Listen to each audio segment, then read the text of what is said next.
45, então vamos que vamos. Pessoalzinho, do meu coração, a pedidos, hoje a gente vai então estudar frutos. Por que será que o pessoal ficou com dúvida em relação aos frutos de fato? Não só ou não chegaram a pedir, né? Então entendi que os frutos eram mais importantes em questão de dúvida do que o ciclo das angiospermas como um todo, a estrutura floral ou qualquer outro ponto. O que acontece? O que a gente precisa entender para entender o que é um fruto? Na verdade, eu esqueci de pegar uma coisa aqui. Eu vou usar.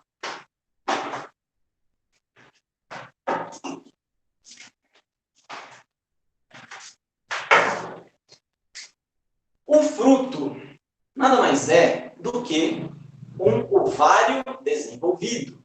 Então percebam que existe, o grupo das gimnospermas, que tem semente e mais nada.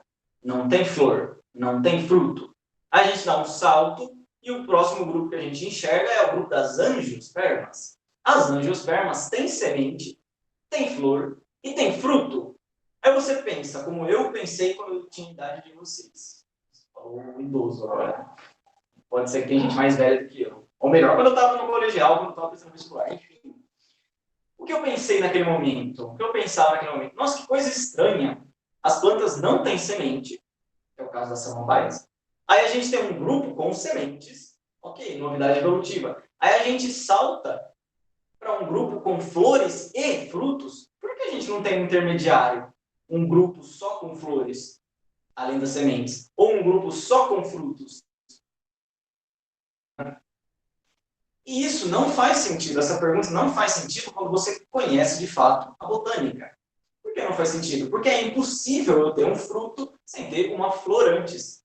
O fruto ele surge a partir do desenvolvimento de uma parte da flor, que é o ovário. Então eu já deixei aqui anotado para a gente, nessa belíssima representação de uma flor genérica. Eu não tinha verde, tá, gente? Então, o verde está falhando. A nossa florzinha, ela tem várias estruturas, não vou entrar em detalhes, não vou retomar tudo para não deixar vocês mais confusos, mas a gente tem uma parte feminina, uma parte considerada masculina. A parte feminina a gente chama de gineceu, e esse gineceu ele vai ser composto por algumas regiões. A gente tem o pistilo, que vai ser tudo. A gente usa, quando a planta só tem um pistilo e gineceu como sinônimos. Mas o gineceu, ele se refere a tudo que é feminino.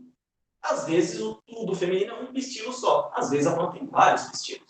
Então, vamos lá. O pistilo ele vai ser formado por algumas regiões. Eu marquei o ovário e o óvulo. Eu deixei de marcar o tubo, por onde o tubo polínico depois vai passar, vai caminhar, que seria o estilete. E eu deixei de marcar também o estigma, que é a aberturinha. Por quê? O que nos interessa nesse momento são essas duas regiões aqui. O ovário e o que fica dentro do ovário, o óvulo.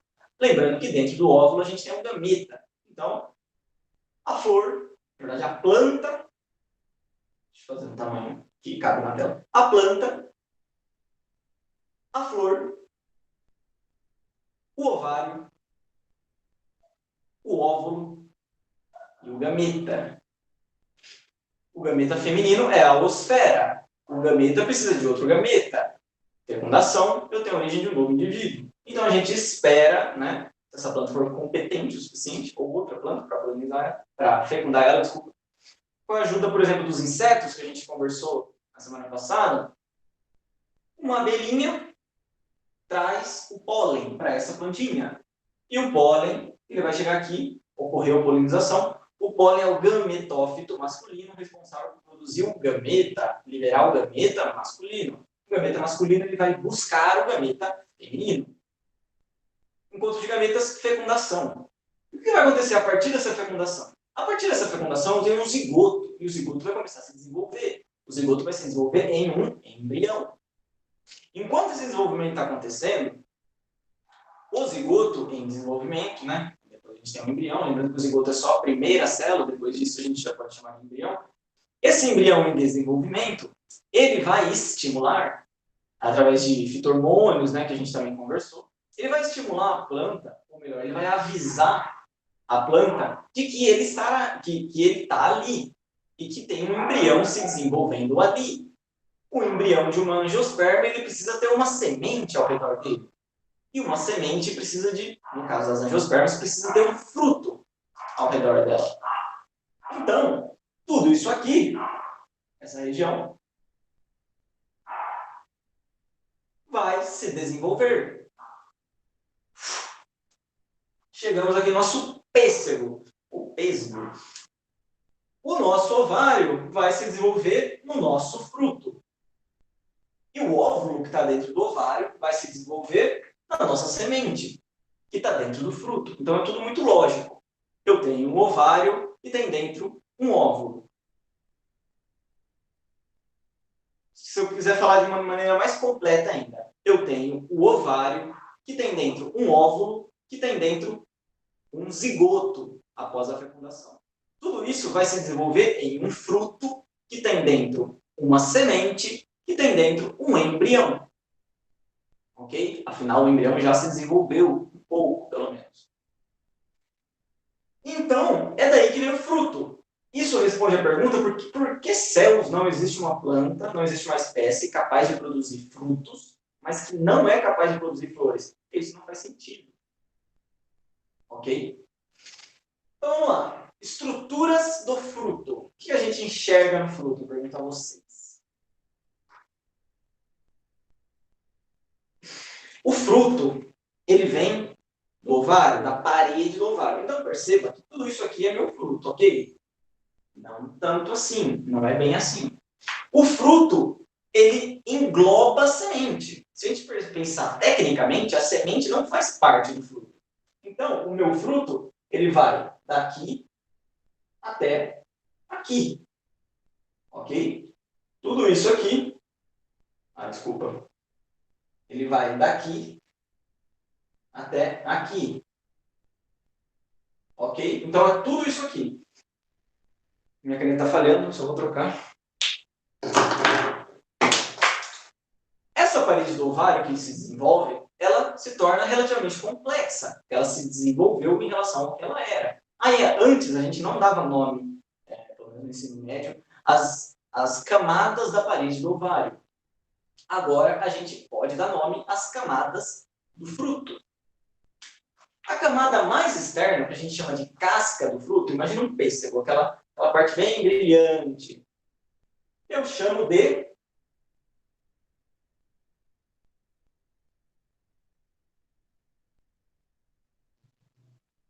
epicarpo ou exocarpo, a parte mais externa, a camada mais externa.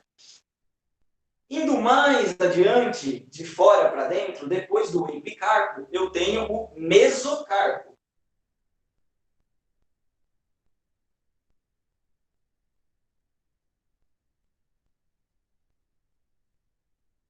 E mais internamente, eu tenho o endocarpo.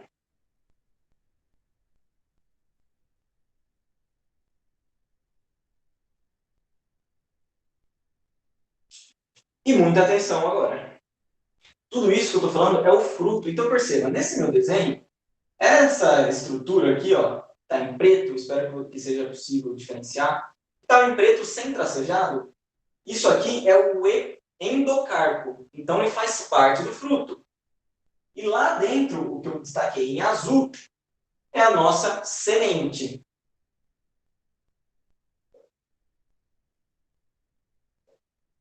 Por que eu quero dar atenção para isso? Porque é muito fácil se confundir e olhar para essa imagem, um exercício de vestibular, colocar uma imagem como essa e pedir para você, elenque o nome de cada estrutura. Quais estruturas são essas? E você olha aqui esse negócio preto, essa bolinha no meio do fruto, você pensa, puta, é a semente, isso é lógico. Não, na verdade não. Em alguns frutos, a gente vai conversar isso daqui a pouco, eu tenho ao redor da semente um endocarpo muito rígido. É o que a gente chama de caroço. O caroço do pêssego, ele não é a semente já. O caroço, ele envolve a semente. Essa parte muito dura, que é o que a gente chama de caroço. A gente vai ter isso na azeitona, por exemplo, no abacate também. Então, isso aqui é o endocarpo. Mas, internamente, eu representei aqui, tracejado até, para não confundir, é a semente. E lembrando, o ovário dá origem, então, ao fruto. O ovário dá origem a epicarpo, mesocarpo e endocarpo. Por outro lado, o óvulo dá origem à semente. Eu não representei aqui, mas dentro da semente eu poderia ter representado o embrião. Muito bom, muito bem. Esse desenho meu aqui, ele é o desenho... Eu queria uma caneta preta agora, né? Fazer de azul. Esse desenho que eu fiz para vocês, muito bem desenhado, inclusive, hein, ó, ele é a representação de um fruto genérico. Por que é um fruto genérico? Porque nem todo fruto é desse jeito, mas é um fruto simples de entender. É um fruto básico, digamos assim. Ele tem as estruturas básicas, fácil de entender, uma estrutura geral. Nem todo fruto vai ser desse jeito. Você pode pensar, isso é um pêssego. O pêssego é igual à framboesa? O pêssego é igual à amora? O pêssego é igual à fruta do conde? É igual ao morango? É igual à banana? É igual ao mamão? À melancia? Não, não é. Ok? Então, a gente tem alguns tipos de frutos. E a gente tem muitos tipos de fruto. Mas, no ensino médio, a gente acaba vendo só os mais básicos. Então, entre os tipos de fruto, eu tenho os seguintes. Tipos de frutos. O primeiro é o fruto simples. Aí a gente vai ver alguns tipos de frutos simples. Então, percebam sempre que isso é bem comum em biologia. A gente vai do macro para o micro. Ou seja, a gente vai de uma caixa maior, de uma gaveta maior, onde a gente guarda muita coisa, e a gente vai esmiuçando essa gaveta. Então, estou falando de frutos, e o primeiro grupo, o primeiro tipo de frutos que a gente vai ver é o fruto simples. O fruto simples, por que ele tem esse nome, né? Muito bom dizer. Porque o fruto simples, ele vai ser muito parecido com esse fruto genérico. Na verdade, este fruto genérico aqui, ele é um tipo de fruto simples. O que define um fruto simples? O fruto simples, ele é um fruto que se desenvolve a partir de um único pistilo. Uau, como assim, né? Você desenhou ali um pistilo, como assim? Pois é, eu tenho um pistilo, a parte feminina aqui representada, e esse único pistilo vai se desenvolver em um único fruto. Isso é um fruto simples. Pode parecer um pouco confuso, como assim? É possível existem outras possibilidades? Existem, a gente vai ver daqui a pouco. Eu posso dividir o fruto simples em dois tipos. O fruto carnoso, aquele que a gente já está mais familiarizado, que são praticamente todos os que eu citei são frutos carnosos. Eu acho que todos que eu citei, na verdade, são frutos carnosos. O que significa ser carnoso? Ele tem o fruto, de fato, né, o mesocarpo dele, principalmente, ele é muito espesso, então ele é gostoso de comer, normalmente. A melancia, o pêssego, o abacate, você percebe que tem uma casca, a semente ou o caroço está lá dentro e tem uma região muito espessa, que normalmente é doce, que normalmente é gostosa, que a gente come, a gente morde. Então, esse é um fruto carnoso. Aí a gente tem também o fruto seco. O que seria um fruto seco? Eu trouxe alguns exemplos. Isso é um fruto, tá? Pode não parecer, mas isso é um fruto. Deixa eu ver aqui. Isso aqui é um fruto de uma planta leguminosa. Isso é um fruto carnoso? Eu consigo quebrar isso aqui no meio e comer porque é uma coisa muito suculenta, muito gostosa? Tem uma carne, né, entre aspas, dentro desse fruto para eu comer? Não, não tem. Esse fruto é seco. Tanto é que se fosse um fruto carnoso, provavelmente ele já teria sido quando está aqui no meu quarto. Isso já faz muito tempo, mais de ano. Isso é um fruto seco. Beleza. Então, já deu para entender a diferença entre carnoso e seco. Ok, mas eu consigo destrinchar mais ainda. Entre os frutos carnosos, eu tenho um tipo que é a drupa e um tipo que é a baga. A drupa é o pêssego, é o abacate. O que esses frutos têm em comum? Eles têm um caroço. Isso é uma drupa. O endocarpo das drupas é muito rígido, é duro.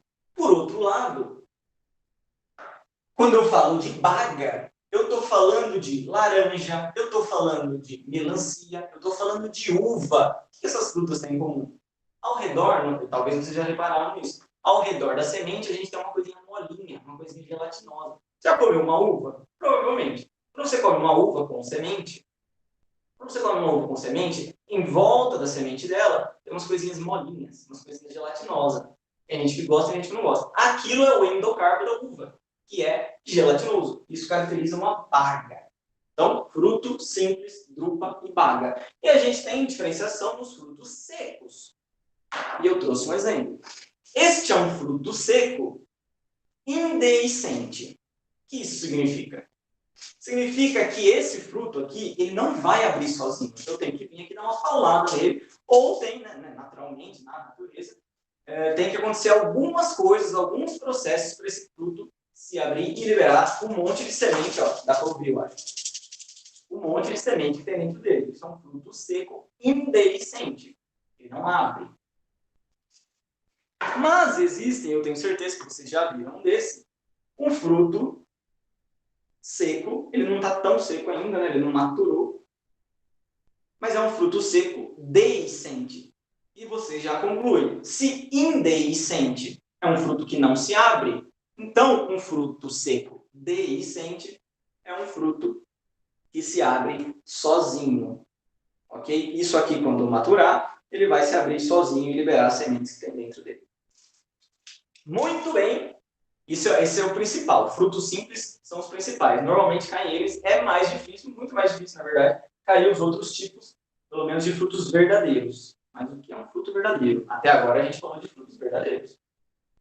Será que é um fruto falso, hein? Aguarde. Aí eu tenho também os frutos múltiplos e os frutos agregados. Não acho nem tão interessante perder tempo diferenciando entre o agregado e o múltiplo, mas a semelhança que eles têm é a seguinte. Um fruto simples, ele surge a partir do desenvolvimento de um pistilo. Eu vou tratar agregados e múltiplos como se fosse a mesma coisa, não são, mas vou tratar como sinônimos. Como sinônimo. O que acontece nos agregados e nos múltiplos? Eles não surgem a partir de só um pistilo. Eles surgem a partir de vários pistilos. Às vezes, de vários pistilos de várias flores diferentes. Olha que coisa incrível. Aí você pensa, nossa, mas deve ser bizarro esse fruto. Tenho certeza que vocês já comeram uma dessa. Isso é uma amora. E, para provar que eu não estou mentindo, então sim, a amora... Ih, sujei meu dedo. A amora, ela não surge a partir de uma dessa, de uma florzinha só. Ela surge a partir de várias flores. Ou, desculpa, de vários pistilos, podem ser várias flores, dependendo do caso, que, ao se desenvolver, eles se juntam, eles estão tão pertinhos que eles se juntam e formam uma coisa só, um fruto agregado ou fruto múltiplo. Para provar, vocês já viram, vou tentar deixar aqui, ó. Deixa eu ver se vai focar. Percebam na amora, esses negocinhos que parecem um fiozinho. Parece um cabelinho. Tá vendo? Esses fiozinhos mais claros. Esses fiozinhos mais claros, eles são os pistilos. Na verdade, eles são uma parte do pistilo. Eles são o estigma. O estigma é bem alongado das amoras, das amoreiras, na verdade, né? Das flores de amoras. Então, todas as flores, né, todos os pistilos que estão ali naquela inflorescência, naquela região da amorinha, que é verdinha, a gente consegue enxergar. E é muito bonito quando vê. Façam isso quando vocês verem um pé de amora. Dá para ver, sempre tem uma mais madura, uma menos madura, dá para ver que aquela que está verdinha, ela parece muito uma amora, só que ela não é gordinha embaixo. Ela só tem esses fiozinhos. Por quê? São as flores que ainda não se desenvolveram, os ovários que ainda não se desenvolveram. Então, quando ela enche, quando ela matura, na verdade, né, a gente já não tem clareza da diferenciação de uma para outra, está tudo junto, formando esse fruto, mas os fiozinhos, que são os estigmas, ainda se mantêm lá. Então, muito bonito. Muito top, muito top. Gente, esses são os frutos. Por favor, comentem dúvidas.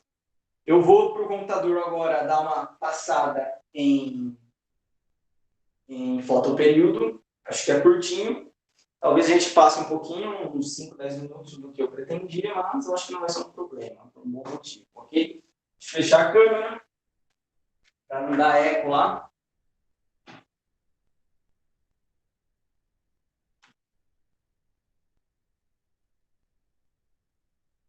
Eita, meu Deus.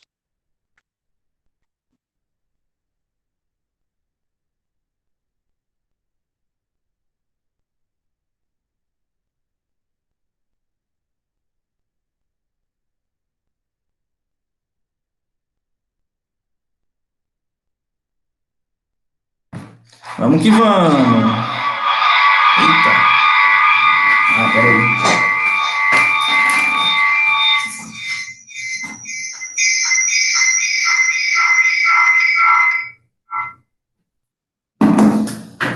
Vamos que vamos. Pessoal, vou começar a apresentar então, tá?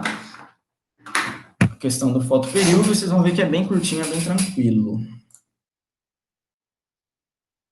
Vou apresentar a tela inteira hoje. Vamos lá, de fotoperíodo. Calma, eu não vou ler todo esse texto, é só para ilustrar. O que vai acontecer com o fotoperíodo? A gente fala de flor, flor, flor, flor. Para ter flor, a planta tem que florescer. Mas acontece que a gente pode dividir as plantas, de maneira geral, em 3 grupos em relação à floração. O primeiro grupo são as plantas de dia curto ou de noite longa. Essas plantas, elas florescem quando submetidas a um período de escuro igual ou maior que o fotoperíodo crítico. É um limite. As plantas de dia longo ou de noite curta florescem ao contrário, florescem quando submetidas a períodos de escuro menores que o fotoperíodo crítico. E as plantas neutras florescem independentemente. O que isso significa? Vamos aqui para a imagem, então, para deixar mais claro todas essas palavras bonitas. Vejam bem o que acontece com uma planta de dia curto. Isso aqui é a minha representação, então o amarelo, né, eu acho que vocês imaginam já que representa o tempo de exposição à luz, e o azul escuro, o tempo de ausência de luz, né, de escuro no caso. As plantas de dia curto, elas precisam que o dia, ou seja, o período de 24 horas, tenha pouca luz. Ou seja, elas vão florescer em uma época do ano onde os dias estão curtos, onde eu tenho dias menores do que as noites. E, por consequência, tenho noites maiores que dias. Então, por exemplo, essa planta aqui, ela tem um fotoperíodo crítico de 6 horas, digamos. Se num período de 24 horas, ela está na época de florescer, ok? Mas ainda não floresceu. Como ela sabe que chegou nesse momento? As plantas, elas percebem a luminosidade. Por incrível que pareça, elas percebem. Claro que elas não têm um sistema nervoso como o nosso, mas elas percebem se tem luz ou se não tem luz. Então, se essa planta de dia curto, que tem um fotoperíodo crítico de 6 horas, se o dia tiver o período de 24 horas, ele tiver luz durante 5 horas, a planta floresce. Se ele tiver um dia de 4 horas de luz, a planta floresce. Só que se tiver dentro do período de 24 horas, 8 horas de exposição de luz, 7 horas de exposição de luz, 10 horas de exposição de luz, a planta não floresce. Por isso que é uma planta de dia curto. Ela só vai florescer quando, por exemplo, dentro do período de 24 horas, eu tiver luz durante 6 horas ou menos, ok? E as plantas de dia longo são exatamente o contrário. Então, imaginando que o nosso fotoperíodo crítico aqui, da planta de dia longo, ela, deixa eu pensar, ela precisa de, vamos manter em 6, vai. Ela precisa de, deixa eu fazer as contas aqui, ela precisa de 18 horas, certo? Ela precisa de 18 horas para, vou manter os 6 ainda, ok? O fotoperíodo ali. Ela precisa de 18 horas ou mais. Isso pode parecer absurdo, mas em certas localidades do planeta não é. Ela precisa de 18 horas ou mais de escuro.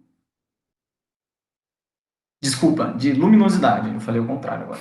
As plantas de dia longo precisam de uma luminosidade durante muito tempo, ok? Vai acontecer exatamente a mesma coisa. Se a planta tiver uma exposição baixa, menor do que o fotoperíodo crítico dela, nesse caso, plantas de dia longo, ela não floresce. A planta de dia longo, ela só floresce quando o fotoperíodo, quando a luminosidade, a taxa de luminosidade, ultrapassa, ou pelo menos fica em cima do fotoperíodo crítico dela, ok? Então, plantas de dia longo, eu posso ter uma planta que ela precisa de 18 horas de luz para florescer. Ou ela precisa de 14 horas de luz para florescer. Ou ela precisa de 13 horas de luz para florescer. É uma planta de dia longo. Aí a gente tem as plantas neutras, né, que é mais fácil de entender, porque elas não estão nem aí para o que está acontecendo. pode ser dia curto, dia longo, elas vão florescer ou não do mesmo jeito. Elas são indiferentes a essa questão de dia longo ou curto.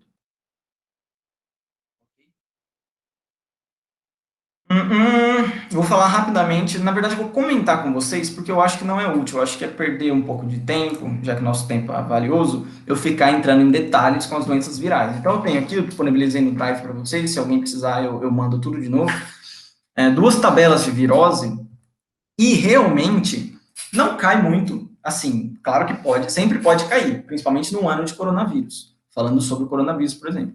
Mas a verdade é que, felizmente, né, não cai muito a questão de você, por exemplo, estou olhando aqui na tela. Diga todos os sintomas e como é transmitida a gripe. Como é transmitida a herpes? Como é transmitida a rubéola? Pode acontecer? Pode, mas é muito mais difícil. O que é mais comum quando cai doenças virais, e cair doenças virais não é algo lá tão comum, né, repito, o que é mais comum é cair algumas doenças,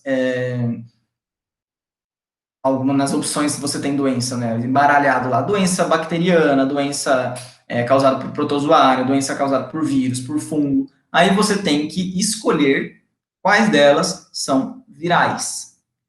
E isso é só através, isso você só vai ter clareza se você estudar muito, se você decorar a tabela, ou se você for fazendo exercícios desse tipo, ok?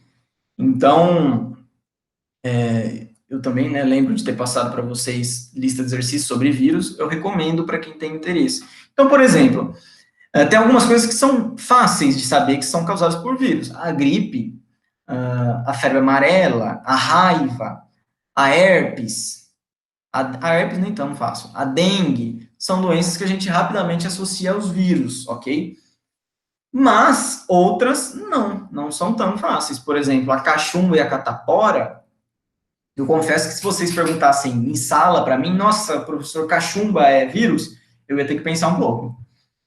A gente tem outra tabela aqui na mesma pegada.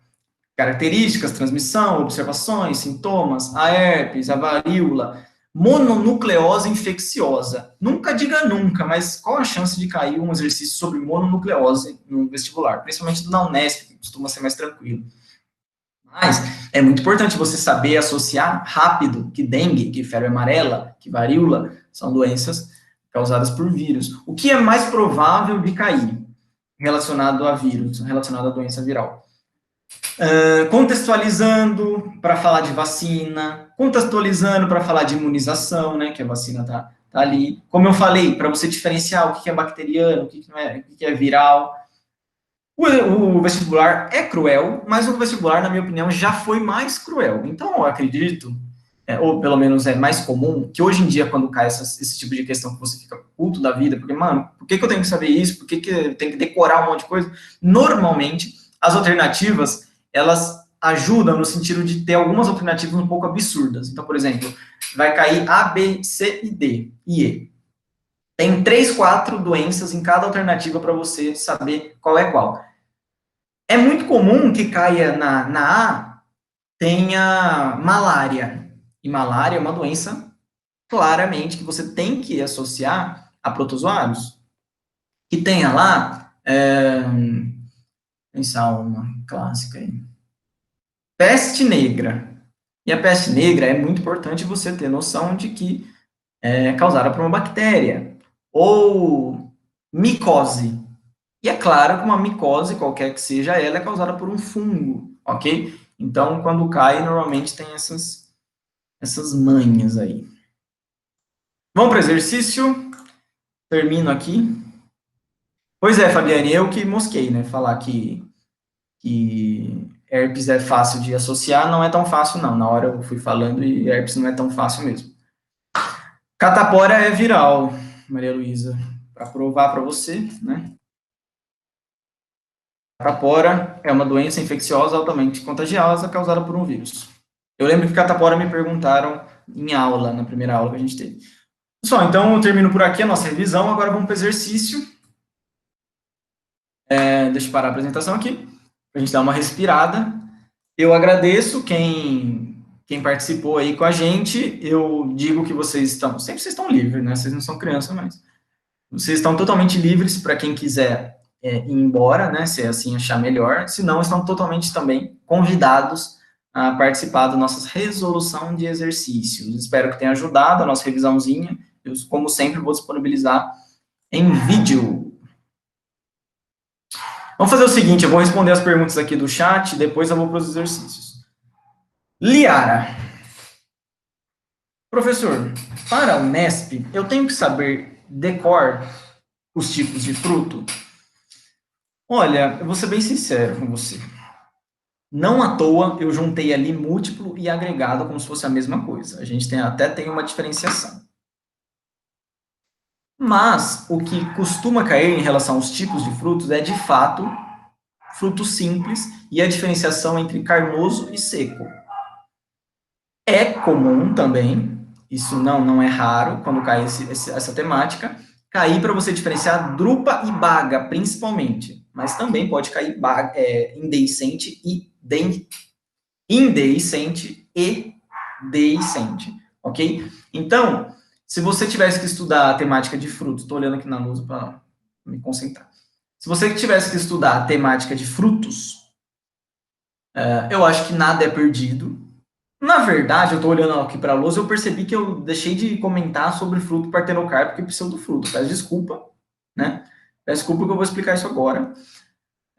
Desculpa. Mas não é uma diferenciação tranquila. Então, lembrando, a gente tem alguns tipos de frutos. O fruto, ele é o desenvolvimento do ovário. Ele surge a partir do desenvolvimento do ovário. Eu tenho fruto simples. Um fruto surge a partir de um desenvolvimento de um pistilo, de um ovário, o básico. Aí eu tenho frutos múltiplos ou agregados. Eles vão ser a união. Esse fruto vai ser formado pelo desenvolvimento de diferentes ovários de uma mesma flor, ou diferentes ovários de várias flores. Olha que coisa incrível. Aí eu tenho também os frutos partenocárpicos. O que significa? Já comeu algum? Eu tenho certeza que sim. Mas vocês já comeram frutas, que a gente chama de fruta, né? Mas o nome mais correto é fruto. Nem todo fruto é uma fruta, lembrando. Fruta é um nome popular. Mas você já comeu, com certeza, uma banana? Você já comeu, você já usou, pelo menos para temperar alguma coisa, um limão sem semente? Uma laranja sem semente? O limão Tahiti, né? A laranja Bahia. Uma uva é muito comum, uva sem semente. Por que essas plantas não têm, esses frutos não têm semente? Porque eles são frutos partenocárpicos. Não é a fecundação, a união dos gametas que vai estimular esse fruto a se desenvolver. Não tem fecundação, não tem gameta, não tem zigoto, não tem embrião, não tem semente. O óvulo não se desenvolve, mas o ovário se desenvolve. Como isso é possível? Palmas para o ser humano, né? Na verdade, isso é muito bom para a gente, né, no caso. A gente usa fito-hormônios. Então, lembre-se que a gente tem alguns hormônios, por exemplo, o etileno, que ele estimula o desenvolvimento do fruto. Não só o etileno, mas ele é um exemplo que vai ser importante. A gente taca hormônio no pé de banana, por exemplo. Eu posso ter algumas espécies que são inférteis, então elas não conseguem fazer zigoto, não conseguem fazer embrião, tem isso também. Mas, enfim. Eu encho de hormônio a planta, o fruto. Na verdade, o que vai virar o fruto, né? Encho de hormônio a planta. E esse hormônio estimula o desenvolvimento do fruto. Mas eu não tive fecundação, então eu não tenho embrião, então eu não tenho semente. Ok? É isso com a laranja Bahia, o limão Tahiti, a uva Thompson. A gente tem alguns exemplos. Tá? E por último, mas não menos importante, eu tenho o pseudofruto, que o nome já indica o que é. É um fruto falso. Por que ele é um fruto falso? Pensa na maçã. A maçã é uma coisinha doce, uma coisinha gostosa que a gente come e tal. Parece um fruto, não parece? Mas ela não é um fruto. Vou pegar uma imagem aqui para compartilhar com vocês. A maçã não é um fruto e eu posso provar. Compartilhar, ok? Por que a maçã não é um fruto? Porque, qual a definição de fruto, eu pergunto a vocês. Aí vocês me respondem com muita sabedoria. Um fruto, ele se desenvolve a partir do ovário. Veja tudo isso aqui, clarinho da maçã. Tudo isso que a gente come, a gente gosta de comer, que é gostoso da maçã. Isso não veio do ovário. Isso veio de outras estruturas florais. Por isso que a maçã é um pseudofruto. O fruto de verdade da maçã, existe um fruto aí, mas é isso aqui bem no meio. Aí essa parte mais amareladinha, que a gente não costuma comer. A gente tem sementes ali, inclusive. Este é o fruto. Tudo isso que a gente come não é fruto, porque não vem do ovário. Vem do hipanto, que é uma estrutura que a gente nem chega a comentar normalmente no ensino médio, mas enfim, é outra estrutura floral. Outro exemplo, o caju. O verdadeiro fruto do caju é a castanha, porque a castanha se desenvolve, aquela que fica em cima dele, aqui, né, se fosse um caju. A castanha, eu tenho até uma castanha de caju aqui em casa. A castanha surge a partir do ovário, mas a coisa amarela, doce, que a gente come e gosta e faz suco, aquilo se desenvolve a partir do pedúnculo floral. O pedúnculo floral é aquilo que prende a flor ao galho, ao ramo. Então, aquela coisa carnosa e gostosa do caju